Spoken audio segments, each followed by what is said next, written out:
بسم الله الرحمن الرحيم، والصلاة والسلام على رسول الله. السلام عليكم ورحمة الله وبركاته. الحلقة دي لعشاق الكرشة.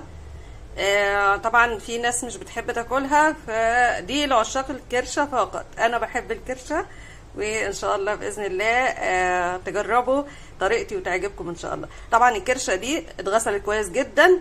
هي كمان جايه من عند الجزار نظيفه وكويسه، ولكن كمان انا غسلتها كويس جدا. ولكن طبعا هتقولوا ان هي فيها الاسود ده بصوا، يعني هي اصلها خفيفه، هي زنطوطه اصلا.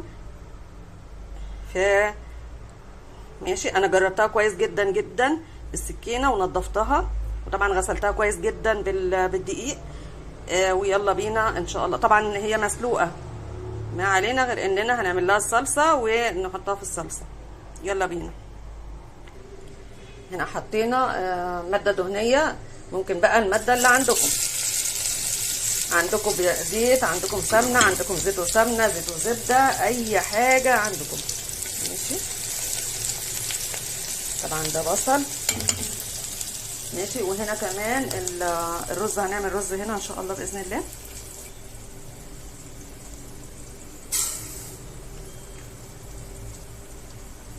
هنعمل الرز هنا دلوقتي حبة وحبة، حبة وحبة. يعني ايه؟ يعني حبة كده دلوقتي هنحمرهم، وحبة هنحطهم ابيض كده، اسمها حبة وحبة. ماشي.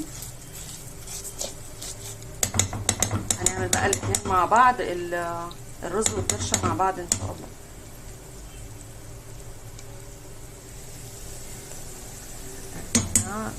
البصلة بدأت ان هي تلون اهي، نحط لها بقى الثوم.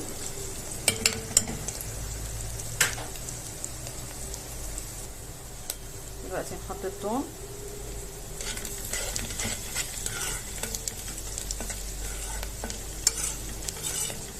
ياخدوا كده تشويحه مع بعض، وبعدين نحط الطماطم.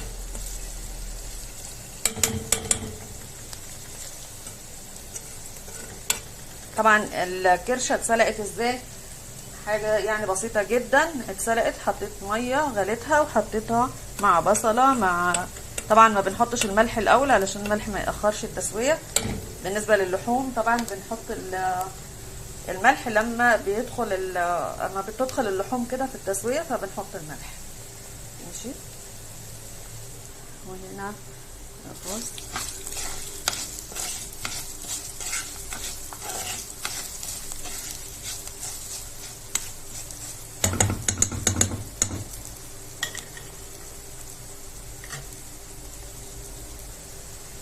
دلوقتي طبعا البصله كده ايه، بدات تاخد لون، يعني حلو قوي اللون ده. نحط بقى الطماطم، نحط عصير الطماطم.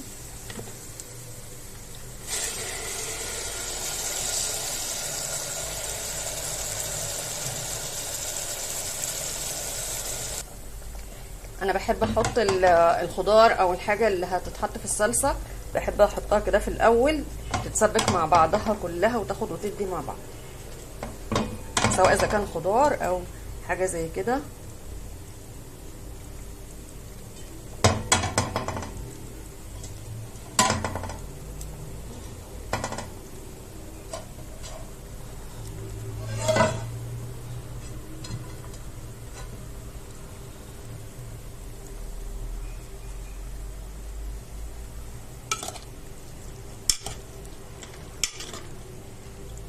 نسيبها بقى كده ايه، تتسبك مع بعضها، وبعدين نحط لها التوابل بتاعتها ان شاء الله.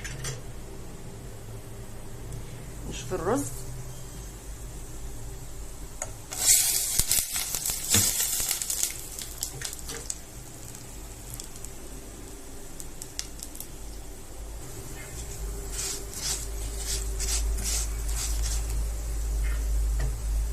نحط بقى الرز.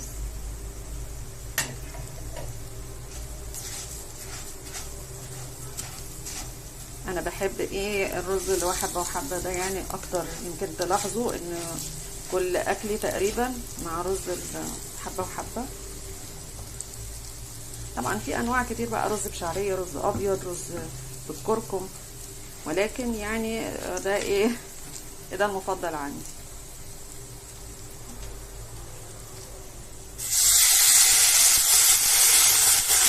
ميه او شوربه، يعني على حسب الحاجه اللي عندنا. طبعا لما نحط السوائل المفروض ان احنا ايه بنغطي الرز يعني عقله كده. ماشي، عايزه كمان شويه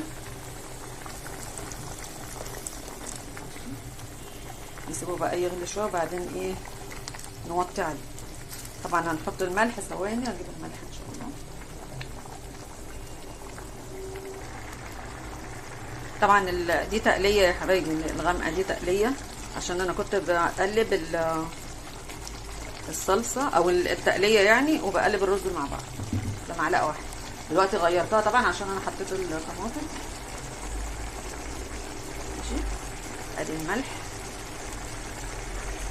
ماشي، نقلبه بقى وهو كده دلوقتي عايز ايه يتوطى عليه عشان نقلبه كويس كده. طبعا هو غلي كده شويه.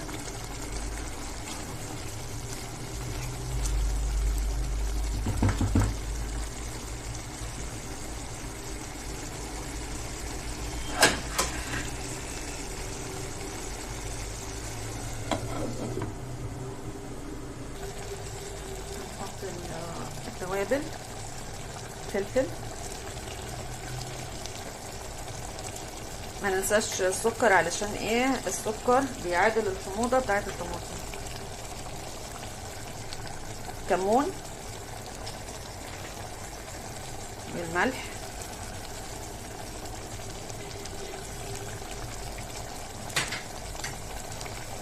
نقلب بقى كويس كده مع بعضه.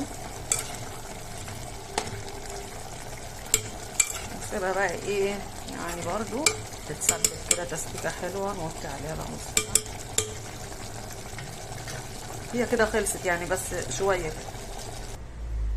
عشاق الكرشه بقى يعني ايه رايكم في الطبق ده؟ يعني ده ممكن نجيبه من بره بكام؟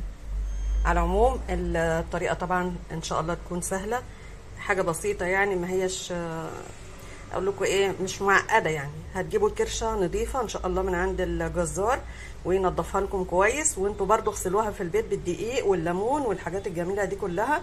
وهي دي الرز.